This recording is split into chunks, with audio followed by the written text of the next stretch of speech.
बहुत समय पहले की बात है। एक खुशहाल राज्य था जिसमें एक राजा और रानी रहते थे। उनकी कोई संतान नहीं थी, इस कारण वे दोनों बहुत ही दुखी थे। एक दिन रानी राजमहल के सरोवर के किनारे सूर्य देवता से संतान प्राप्ति के लिए प्रार्थना कर रही थी।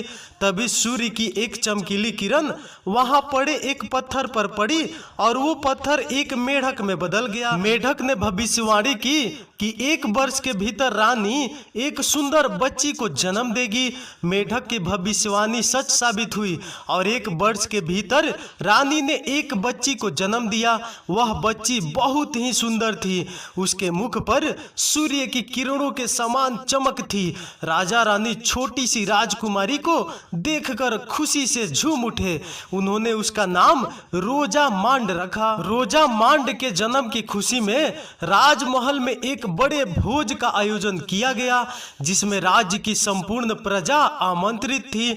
सुनहरे वन में रहने वाली परियों को भी उसमें आमंत्रित किया गया था। सुनहरे वन में 13 परियां रहती थी, लेकिन राजा रानी से एक गलती हो गई। उन्होंने सिर्फ 12 परियों को ही आमंत्रित किया। 13वीं परी को आमंत्रित करना वे भूल गए। राजभोज बहुत धूमधाम से संपन्न हुआ। उपस्थिति लोगों ने रोजमांड को ढेरों उपहार और आशीर्वाद दिए। जब परियों की बारी आई तो उन्होंने जादू से न सिर्फ रोजमांडा को अनमोल उपहार दिए, बल्कि कई जादुई आशीर्वाद भी दिए।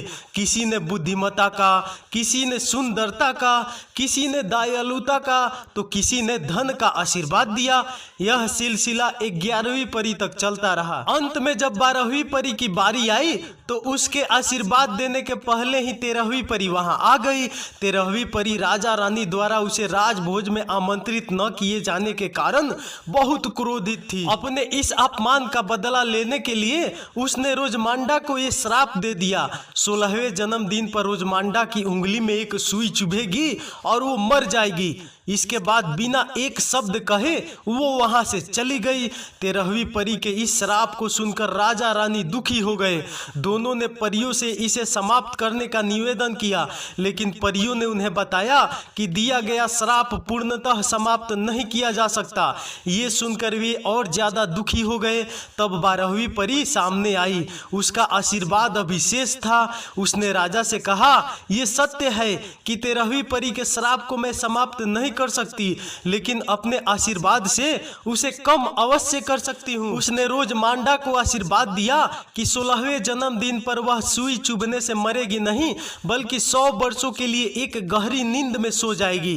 राजा ने 12वीं परी को धन्यवाद दिया, लेकिन रानी अभी भी उदास थी। उसने परी से कहा, मेरी इच्छा है कि मैं रोजमांडा का विवाह किसी सुंदर और वीर राजकुमार के साथ होते हुए देखूं, लेकिन ये संभव नहीं, क्योंकि जब 100 वर्षों के बाद रोजमांडा अपनी नींद से जागेगी, हम लोग जीवित नहीं रहेंगे। रानी की बात सुनकर 12वीं परी ने कहा, रोजमांडा के सोने के कुछ देर बाद राजा रानी सहित राज्य की सारी प्रजा और पशु पक्षी भी सो जाएंगे। वे तब तक सोते रहेंगे जब तक रोजमांडा सोती रहेगी।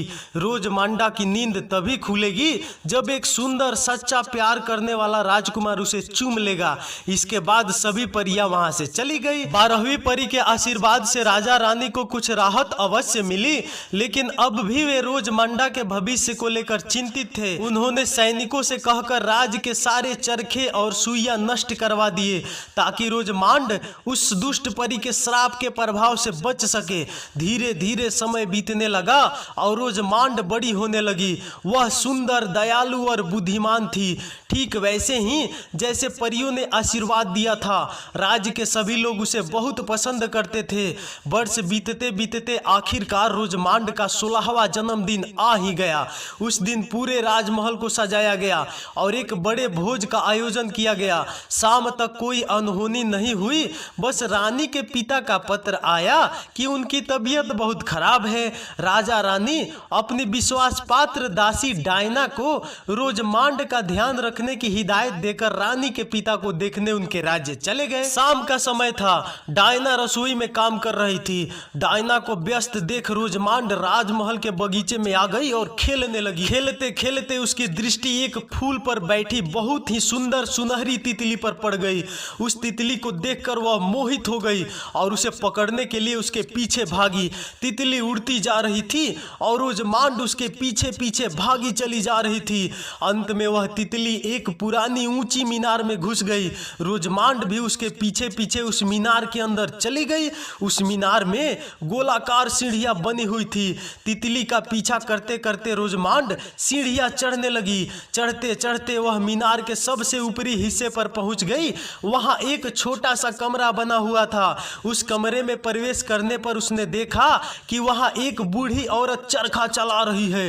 रोजमांड ने अपने जीवन में कभी चरखा नहीं देखा था, क्योंकि वो तो राजा सब हटा दिए थे। उसने जिज्ञासावश बूढ़ी औरत से पूछा, ये तुम क्या कर रही हो? मैं चरखे पर सूत काट रही हूँ। बूढ़ी औरत ने उत्तर दिया। वह बूढ़ी औरत कोई और नहीं बल्कि वही दुष्ट परी थी। उसने रोजमांड को चरखा चलाने के लिए उकसाया। रोजमांड ने भी उत्सुकतावश उसकी बात मान ली, लेकिन जैसे ही उसने चरखा चलाया एक नुकीली सुई उसकी उंगली में आ घुसी। वह वहीं गिर पड़ी और गहरी नींद में सो गई। उधर जब राजा रानी राजमहल वापस लौटे तो उन्होंने डायना से रोजमांड के बारे में पूछा। डायना कोई उत्तर नहीं दे पाई। राजा ने सभी सैनिकों को रोजमांड को खोजने का आदेश दे दिया।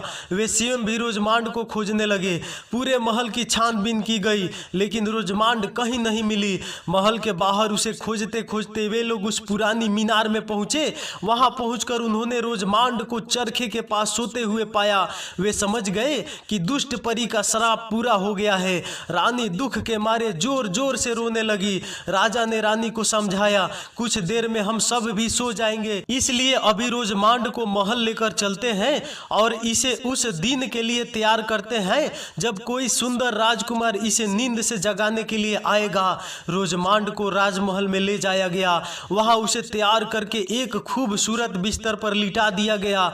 वह सोती हुई भी बहुत सुंदर लग रही थी। कुछ देर बाद राजा रानी, दरबारी सैनिक, राज्य की संपूर्ण प्रजा और पशु पक्षी जहां थे वहीं सो गए। उनके सोने के कुछ देर बाद घनघोर काले बादल राज्य के ऊपर छा गए और पूरा राज्य अंधेरे में डूब गया। राज्य के चारों ओर घनी कंटीली जंगली झाड़ियां उग आई और वह राज्य उन झाड़ियों के पीछे छुप गया। समय बीतता चला गया और कंटीली झाड़ियों के पीछे छुपा राज्य अतीत का हिस्सा बन गया। लेकिन उस सोए हुए राज्य और सुंदर राजकुमारी रोजमांड की कहानियां दूर दूर के परदेशों में प्रसिद्ध थी। कई राजकुमार रोजमांड को पाने की आशा में उसे सोए हुए राज्य को ढूंढते जाते, लेकिन उन कंटीली मजबूत झाड़ियों को पार करने में सफल नहीं हो पाते।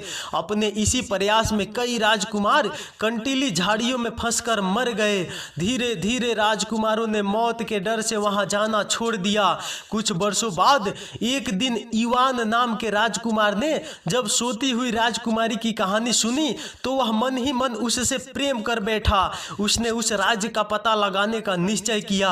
वह रोजमांड को नींद से जगाना चाहता था और उस राज्य की खुशहाली फिर से वापस लाना चाहता था। जब राजकुमार इवान के पिता को यह पता चला तो उन्होंने वहां जाने के खतरे को देखते हुए उसे रोकने का प्रयास किया, लेकिन इवान नहीं माना और उस राज्य को खोजने के लिए निकल पड़ा। कई दिनों की यात्रा के बाद वह उस राज्य के सामने पहुंचा।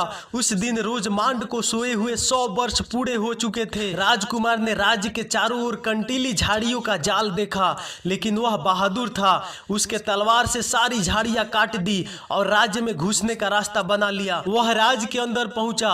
वहां उसने देखा कि जो जहां है वहीं सोया पड़ा हुआ है।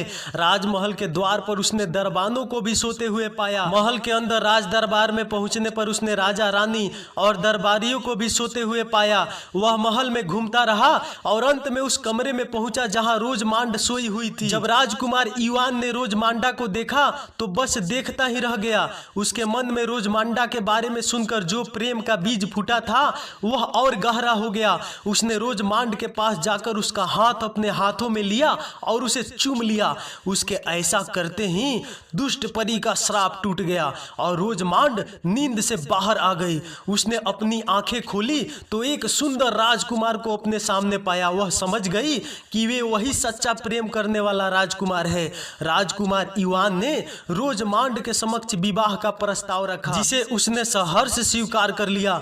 दोनों कमरे से बाहर निकलकर राज दरबार पहुंचे। वहां उन्होंने देखा कि राजा रानी और सभी दरबारी नींद से जाग चुके थे। उन्होंने रोजमांड और राजकुमार इवान का स्वागत किया। राजा रानी बहुत प्रसन्न थे। उन्होंने 2 दिन के बाद रोजमांड और राजकुमार इवान के विवाह की घोषणा कर दी। दूसरे दिन रानी और रोजमांड महल के सरोवर के किनारे सूर्य देवता को धन्यवाद दे रहे थे। तभी अचानक सूर्य से एक आग का गोला निकला और दूर जंगल में बनी एक झोपड़ी पर जा गिरा। उसमें दुष्ट परी रहती थी। झोपड़ी के साथ वह दुष्ट परी भी उसमें जलकर मर गई। फिर उस आग में से एक सुनहरी तितली निकली और वह रानी और रोजमांड के पास पहुंची। वहां वह सरोवर किनारे रखे एक पत्थर पर बैठ गई और वो पत्थर एक मेढक में बदल गया। रानी ने जब मेढक को देखा तो उसे तुरंत पहचान लिया। ये वही मेढक था जिसने रोजमांड के जन्म की भविष्यवाणी की थी। उस मेढक ने रोजमांड को हमेशा खुश रहने का आशीर्वाद दिया और गायब हो गया। 2 दिनों बाद रोजमांड और राजकुमार इवान का विवाह हो गया और वे खुशी खुशी रहने लगे। तो दोस्तों, ये कहानी आपको कैसी लगी? अगर अच्छी लगी तो यार एक लाइक कर दो और चलो चैनल को भी सब्सक्राइब कर लो। तो चलिए अगले वीडियो मिलते हैं, तब तक नमस्कार, धन्यवाद, बाय बाय।